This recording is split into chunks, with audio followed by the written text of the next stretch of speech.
Welcome to the Deep Dive. Today we're plunging headfirst into a topic that sparked countless headlines and, let's be honest, probably kept some of us up at night.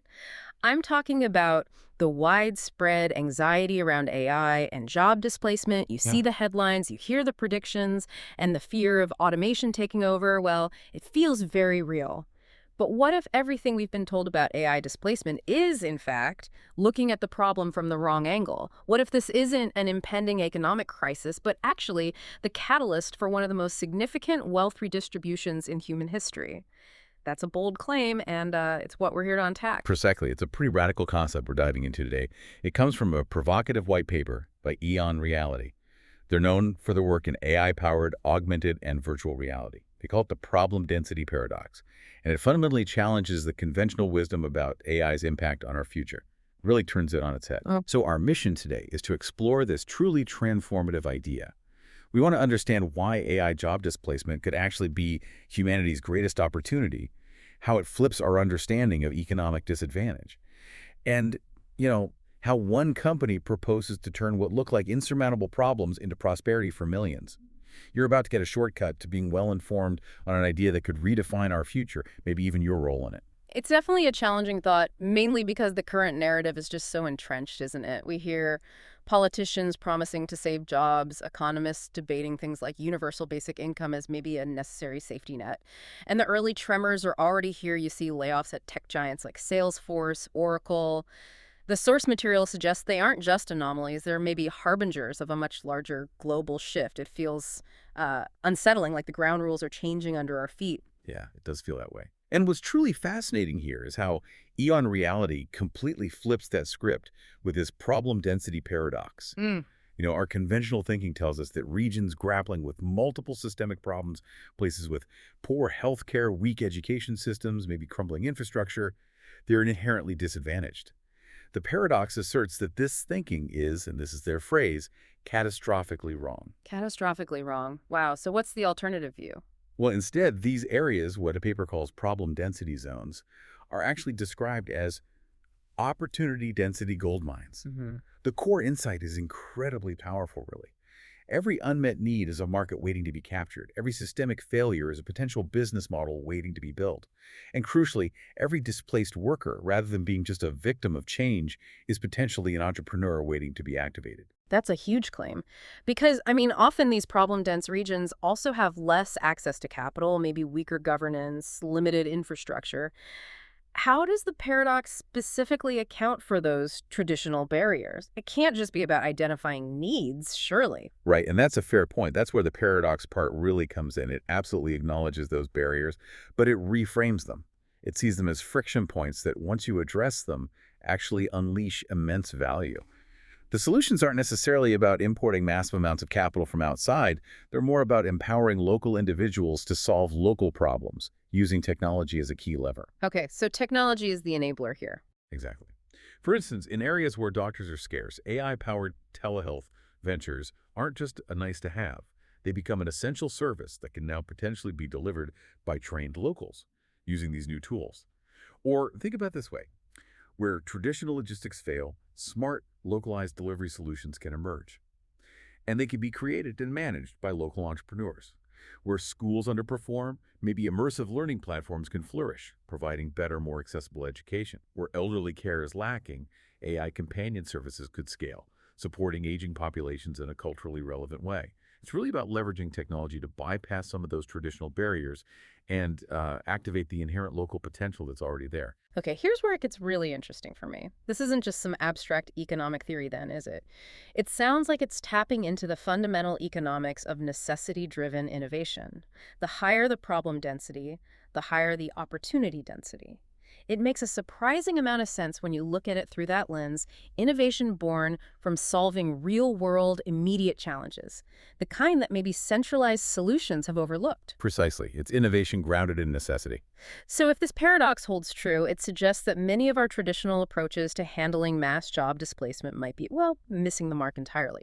Why might these common solutions, the ones we hear about constantly, fall short when we look at them through this new lens? What does the source say about that? Yeah, that's the crux of EON Reality's critique in the white paper. They argue that traditional solutions fail, sometimes Interesting. spectacularly when viewed through this problem density paradox. Take billion-dollar infrastructure projects. While they seem beneficial on the surface, they're often too slow, too centralized, and frankly, too detached from local realities to create immediate, community-level entrepreneurial opportunities or address those specific unmet needs quickly. They tend to be very top-down. Right, they don't necessarily spark that bottom-up innovation. Exactly. And then you have government retraining programs. Despite good intentions, they're frequently described as bureaucratic, often outdated, and kind of disconnected from the actual rapidly evolving labor markets that AI is creating. They might be training people for yesterday's jobs, not tomorrow's opportunities. Corporate responsibility initiatives, well-intentioned, sure, but generally insufficient in scale and scope to tackle the level of disruption we're potentially facing. And UBI, Universal Basic Income. That's a frequent topic, yeah. But from this perspective, it's seen as creating dependency rather than fostering true self-sustaining prosperity. It treats the symptom, the lack of income, without really empowering individuals to solve the underlying problems that could generate wealth. So the core failure point, as they articulate it, is this. You don't solve mass displacement by simply trying to create more employees for existing structures.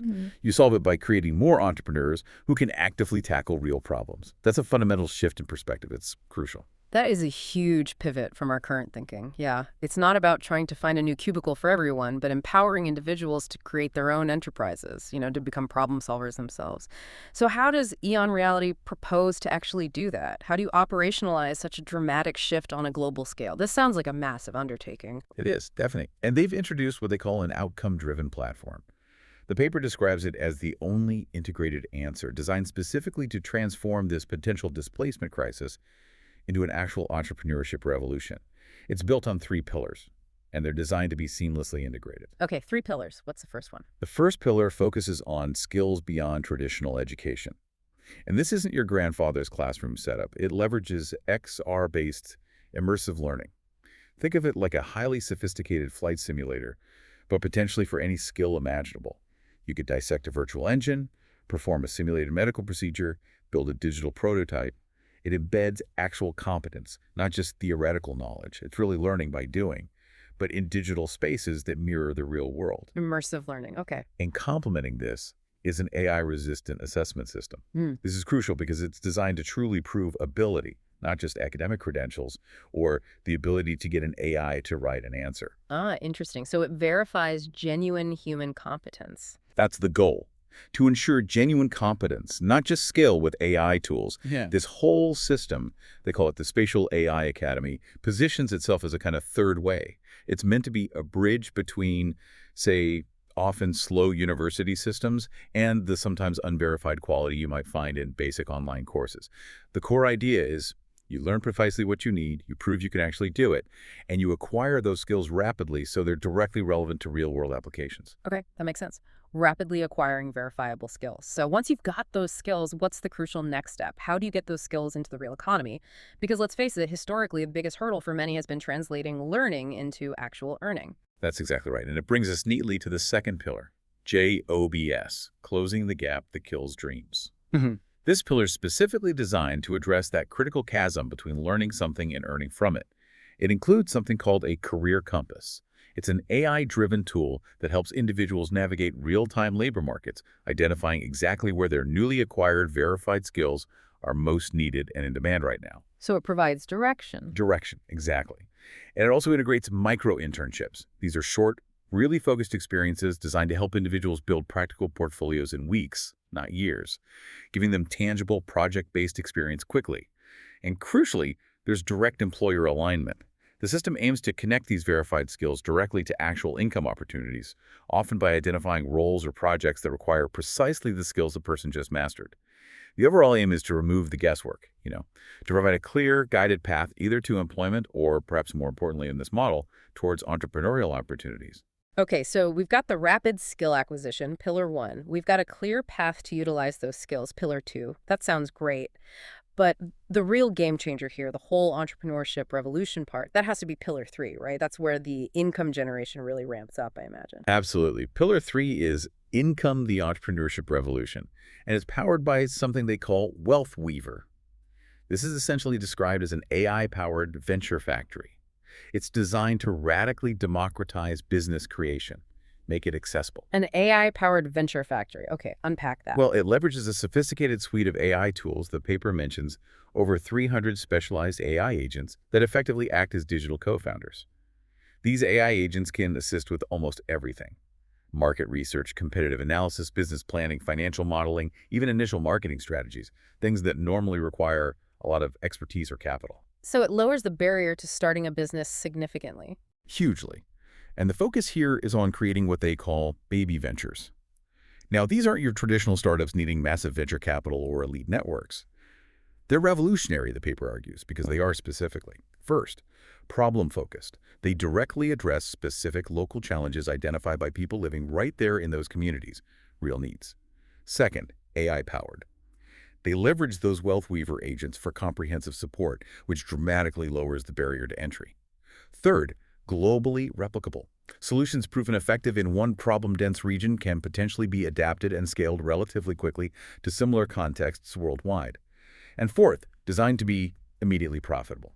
The goal is to generate income from day one, solving real problems and creating immediate economic impact, not waiting years for a return. Immediately profitable. Yeah. That's a key difference from many startups. It is. And the white paper highlights concrete examples they say are already in action.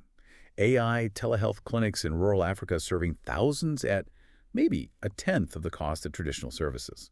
Or smart logistics platforms in Latin America reducing delivery costs by 40%. Elder care AI companions in Asia supporting aging populations. Even renewable energy microgrids in the Middle East, powered by local entrepreneurs using these tools. It's really about creating ownership and solving problems where they are most acute, turning those local challenges into potentially global revenue-generating opportunities. This idea of baby ventures being so problem-focused and AI-powered sounds remarkably efficient, almost elegant. But surely, creating successful entrepreneurs at scale, especially in regions with that high problem density you mentioned, that must come with its own unique hurdles. I mean, what about the high failure rate often associated with new businesses, even with support? How does the platform specifically address that? That's a crucial point, and you're right, traditional entrepreneurship is definitely fraught with risk. The Wealth Weaver platform, according to the source, aims to mitigate this risk by its very design. First, because these ventures are so problem-focused, they're addressing verified unmet needs. That significantly reduces market risk compared to launching something speculative. People need the solution. Okay, so demand is built in, theoretically. Theoretically, yes. Second, those AI agents act as constant support. It's like having an expert team on call 24/7 for everything from, say, basic legal questions to customer service strategies, things small businesses usually can't afford early on. This is meant to significantly de-risk those critical early stages. Third, that globally replicable aspect means they're not necessarily reinventing the wheel every single time. They can leverage proven models that worked elsewhere. Less trial and error. Exactly. And finally, the focus on being immediately profitable ensures entrepreneurs see returns quickly. That's critical for motivation and just basic sustainability, especially in economically vulnerable areas. So it's less about grand, high-risk innovations and more about efficient, localized problem solving that generates cash flow right from the start. That sounds like a very practical approach to de-risking. But the world is, well, it's a big place with countless problem density zones. How does a model like this actually scale beyond just a few pilot programs or regions? How does it move from individual baby ventures to achieving that global systemic transformation you mentioned, especially when local context is so important? Right, scaling is always the challenge. EON Reality strategy, as outlined, is built for exactly that, and it deliberately avoids a monolithic top-down approach. Instead, they rely on national distributor networks. This structure is designed to ensure local ownership and cultural relevance, which is key, while still providing access to the global resources, the technology platform, and those validated venture models. So local leaders are empowered to drive the implementation. So it's distributed leadership? Distributed leadership, localized execution. They also talk about government partnerships, aligning these baby ventures with national development priorities to ensure systemic impact and get support from policymakers. Beyond that, NGO collaborations are apparently key, leveraging the existing community trust and local expertise that NGOs often have, getting solutions implemented where they're most needed. And finally, enterprise integration. This involves connecting these burgeoning microenterprises to larger global supply chains and markets, allowing them to grow beyond purely local reach is appropriate. Okay, so multiple channels for scaling. Yes, and what's potentially transformative here is what they call the compound effect of problem solving. It's not just linear growth. Each baby venture doesn't just solve one isolated problem. It's meant to create a positive feedback loop. Entrepreneurs gain skills and income. Communities get cheaper, better services. Local economies strengthen, creating new opportunities.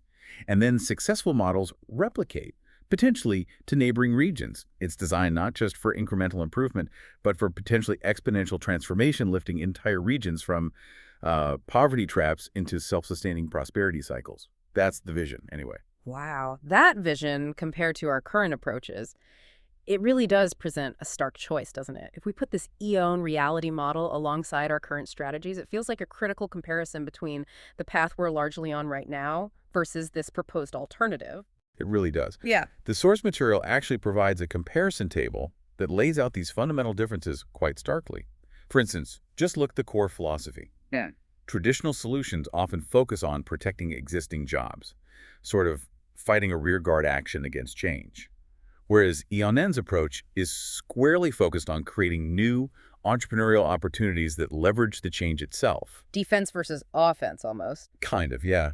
In terms of scale, traditional methods are typically top-down, centralized government programs or large corporate initiatives. This solution is designed explicitly to be bottom-up and highly distributed, driven by individuals. The timeline is another huge difference. Traditional solutions, big inverter or retraining programs, can often take years, even decades, to show broad impact. The claim here is weeks to months for venture creation using their platform. Weeks to months. That's ambitious. It is. And look at capital requirements. It shifts from needing billions in funding for large-scale projects to enabling micro-investments that are powerfully leveraged by AI. Much lower barrier to entry financially. And maybe most crucially, the target population. It isn't just aimed at the existing elite or middle class. It specifically targets, according to the paper, the bottom 60% of humanity where problem density is highest and those unmet needs are most acute. So it's fundamentally different in who it aims to empower. Absolutely. And how it views problems not as things to be minimized, but as direct opportunities. The employment model moves away from dependency on being hired towards entrepreneurial independence and actual ownership.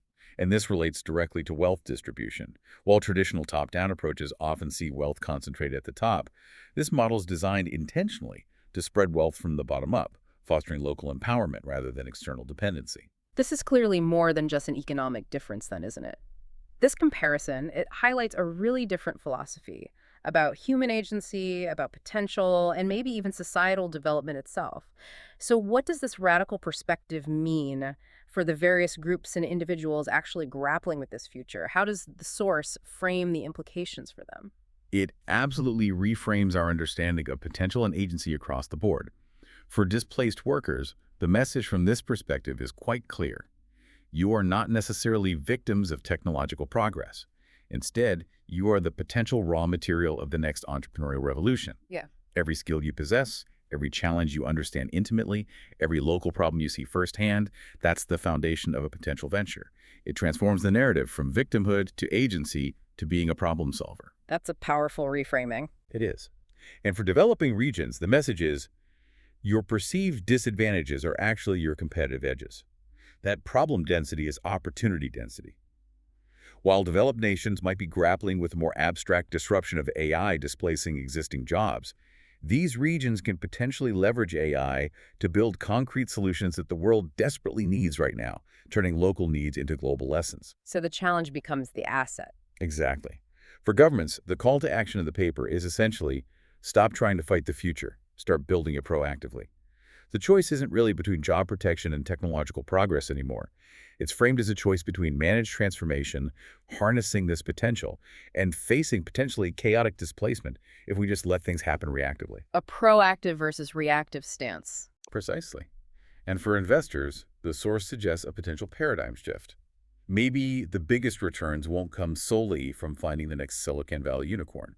Perhaps the truly massive returns, both financial and societal, will come from enabling millions of micro-entrepreneurs to solve billions of micro-problems at scale. That's where the real sustainable market potential and societal value might lie.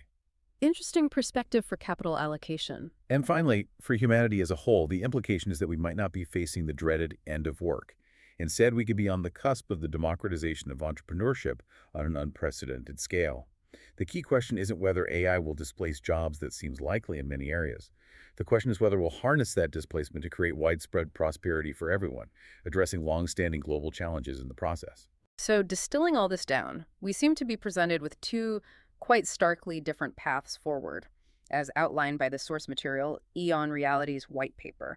You've got Path A, let's call it the conventional response, trying to fight technological change, perhaps creating dependency through subsidies or basic income, watching inequality potentially widen, and essentially managing decline. It feels reactive. Yes, that's one path. And then there's what the source proposes as Path B, the problem density solution, Yeah. actively embracing technological change as an opportunity engine, Yeah. creating independence through mass entrepreneurship, watching prosperity hopefully spread from the bottom up, and actively building the future by solving real problems.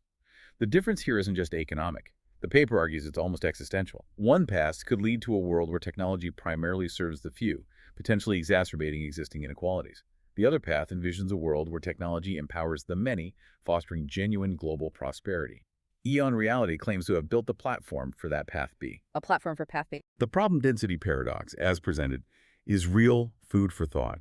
It offers a dramatically different lens through which to view our collective future, and it really raises a profound question for all of us, doesn't it?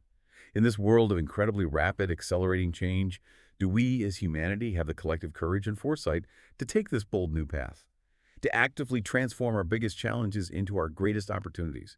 Or will we find ourselves just continuing to manage decline?